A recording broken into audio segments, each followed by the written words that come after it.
Hola chicos, estamos en una nueva clase de historia. En esta oportunidad vamos a ver las primeras sociedades estatales. El objetivo de esta clase es que ustedes tengan una idea de cómo comenzaron a surgir las primeras sociedades estatales.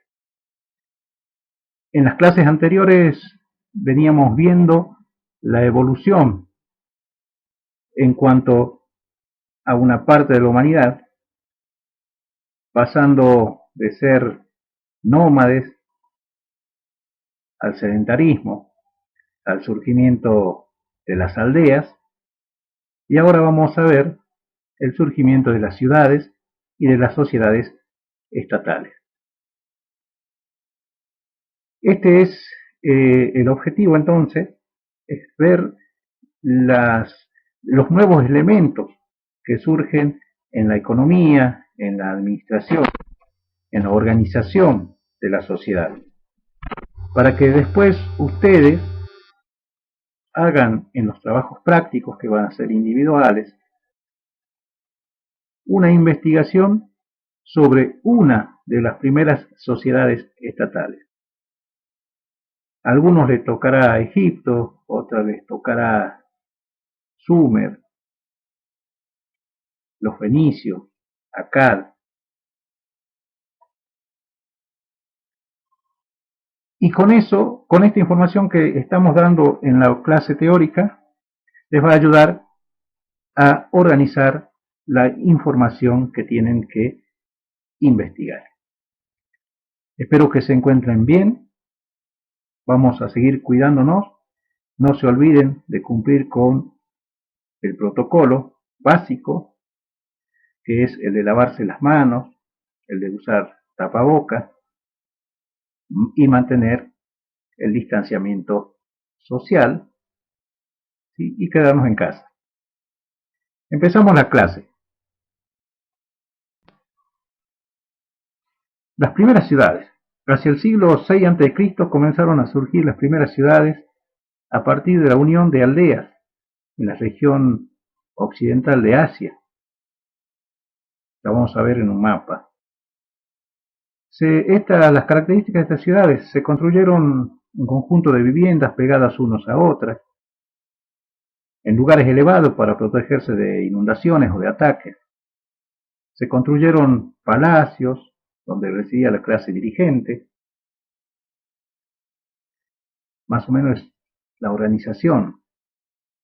Templos en honor a los dioses, que también eran fundamental porque era la base del poder de la clase dirigente, del rey, del faraón, del en sí.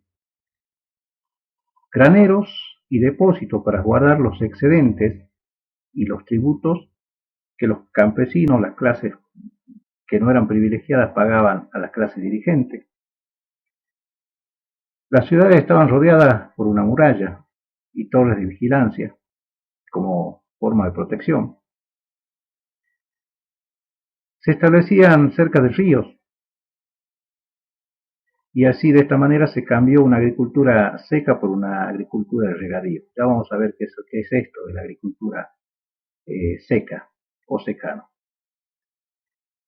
La práctica de la agricultura no fue la única causa por la cual las sociedades desarrollaron las ciudades.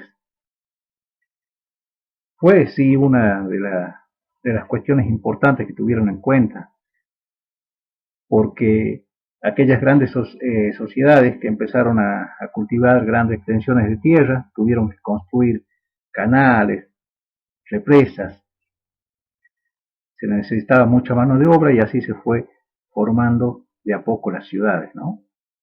Y aparte, una vez que cosechaban todo lo que dejaba la agricultura, ya era muy difícil trasladarse de un lugar a otro. Pero otras causas que llevaron al surgimiento de las ciudades fueron, por ejemplo, el comercio. ¿Sí? El comercio fue una de las causas también que dio origen a algunas ciudades. Tenemos entonces acá la información de cómo surgieron las primeras ciudades. Surgieron a partir de la unión de aldeas, se fueron estructurando de acuerdo a la construcción de viviendas pegadas unas a las otras, los palacios, los templos, los graneros y los depósitos, les decía, donde se guardaba el excedente producido por los campesinos y se recaudaba o se guardaba todo lo que se recaudaba por el tributo pagado por las clases privilegiadas.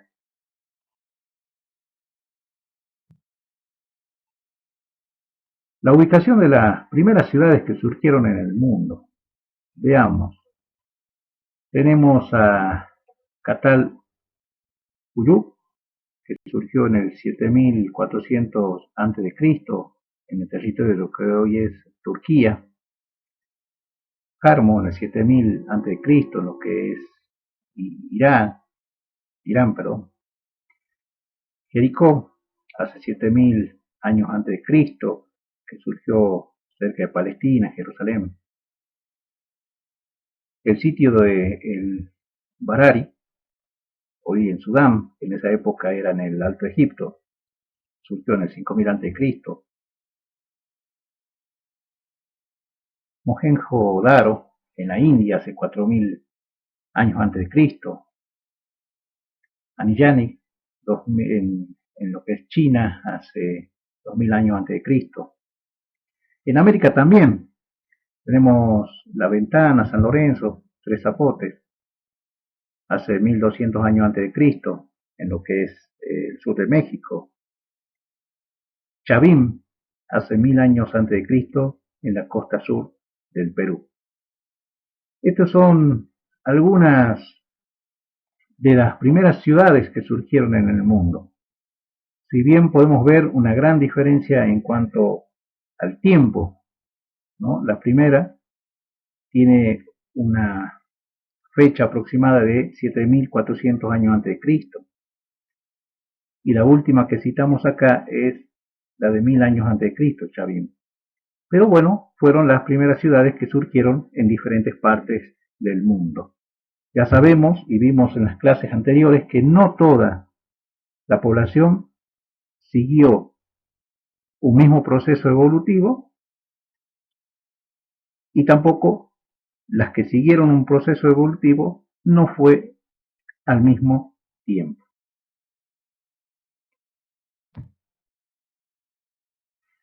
Los cambios que acompañaron al surgimiento de las ciudades.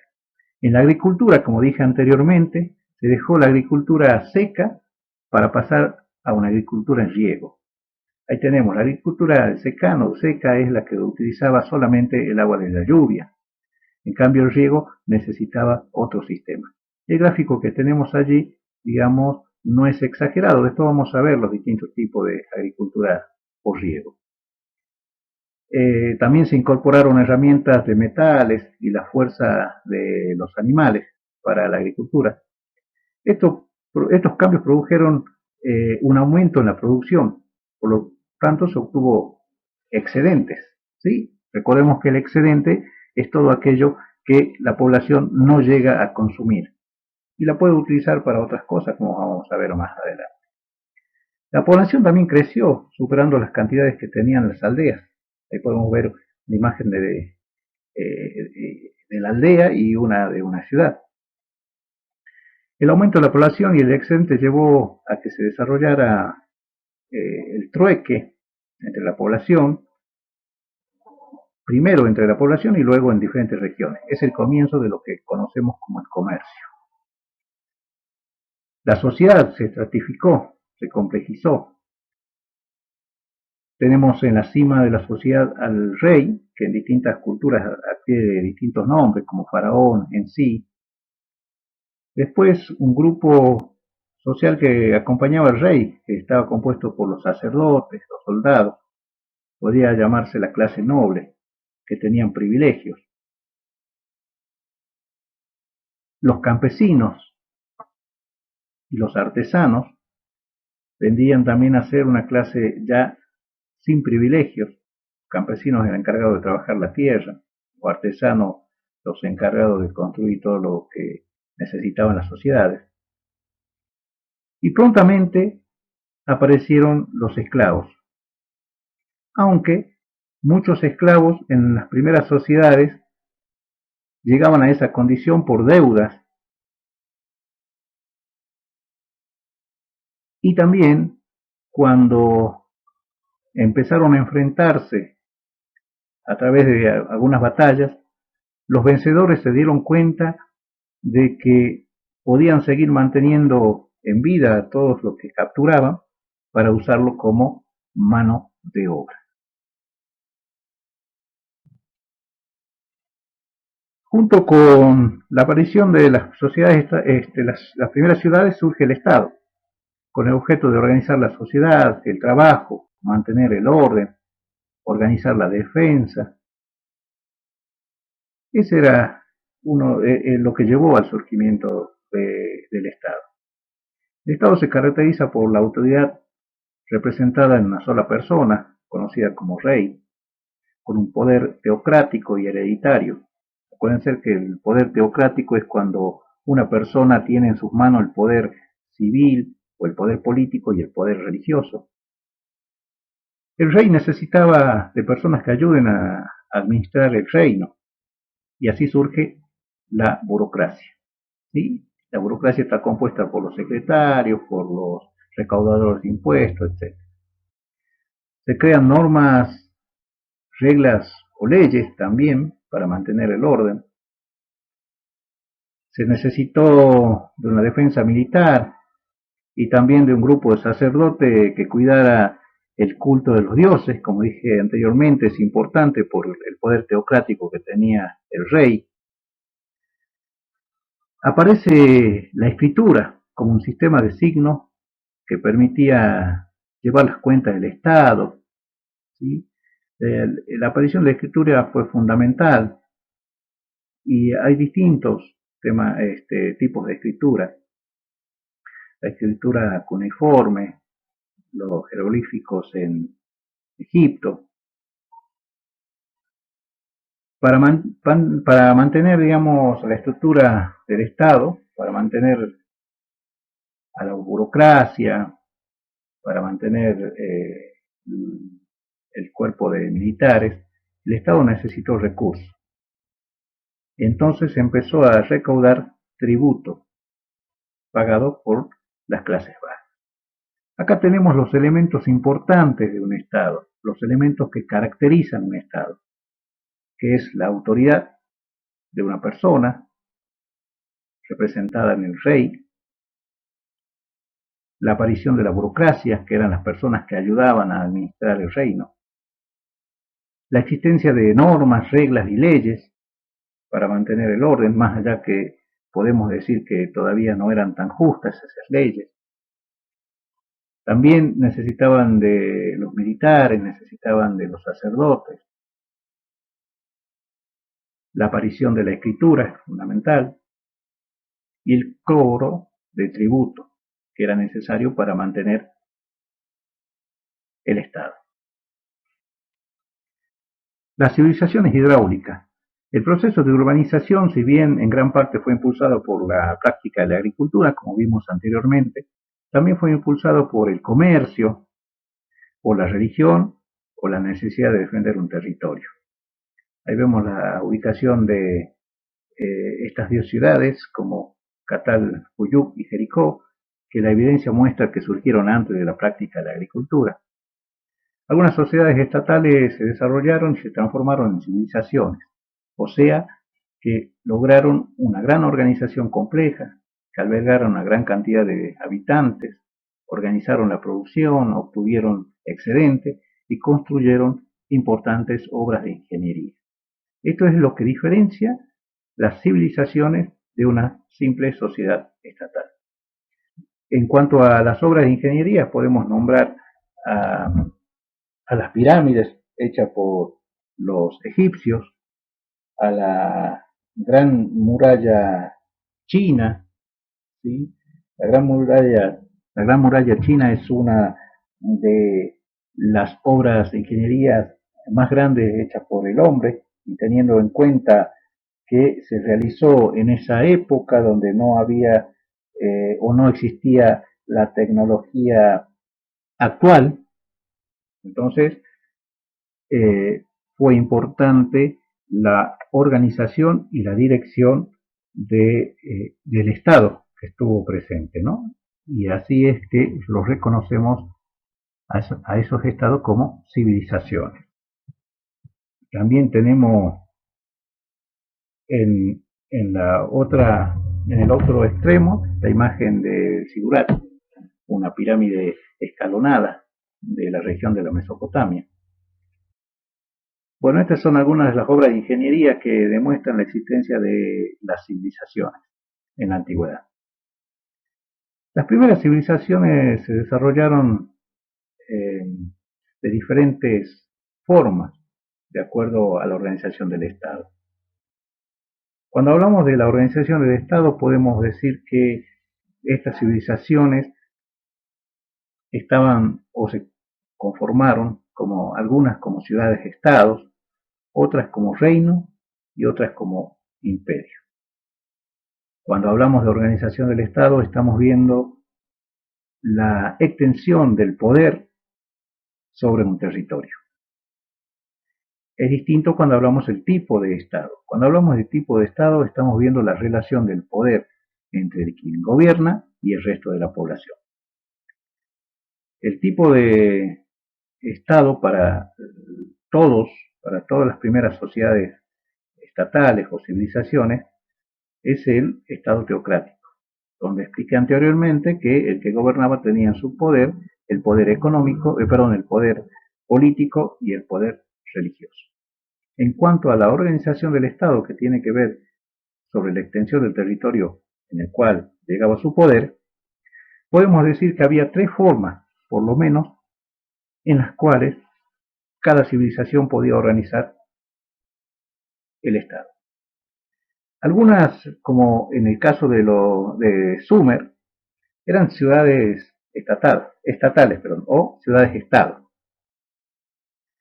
Esto quiere decir que esta civilización estaba conformada por varias ciudades y cada una de estas ciudades eran independientes, tan independientes que cada uno tenía su propio rey, sus propios dioses. Y en muchos casos se enfrentaron entre ellos, pero seguían manteniendo una identidad cultural que los identificaba. Cuando hablamos de reino, algunas de estas civilizaciones lograron formar un reino, es cuando establecían un gobierno centralizado que comprendía varias ciudades-estado. Varias ciudades-estado entonces obedecían a una sola autoridad ejercida por un solo rey. Entonces, un conjunto de ciudades-estado gobernado por un solo rey formaba un reino.